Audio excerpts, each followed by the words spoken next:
અને તેના દૂધમાં પૂરો શહેર વાળા પાણી પીવે, ચાય પીવે. वो आदिवासी पकड़े की गाय खाई रहा, वो आदिवासी बाहर दूध में घी निकाले थे, घी में दूध खाई रहा. અને આદિવાસી આવે એ તમને શહેર વાળા जिंदा रहे.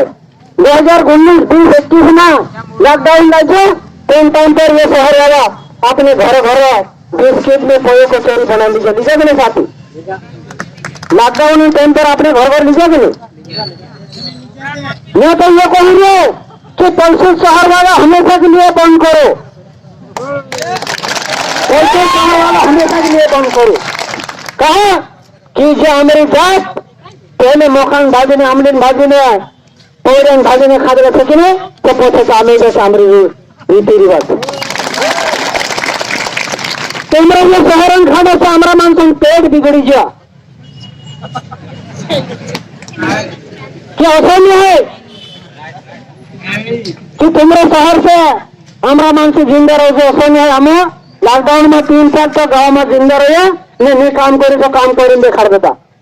અને જો મોટલું મોટલું હતું તો મેરી માણસો લૂંટી ખાધે છે. ઘર पे आज भी मेरे है जोतरा भी भिखारी एना रोड पर भीख मांगता था, गांव में मजदूरी करता था, ठेला चलाता था. तो एक भी माणसो मांदा नहीं पड़ा. पाकन तो भैया पोलसूट वाला समझी जाने જોઈએ અને આદિવાસી સાથે ભાઈ કાઢ નહીં કરવું જોઈએ.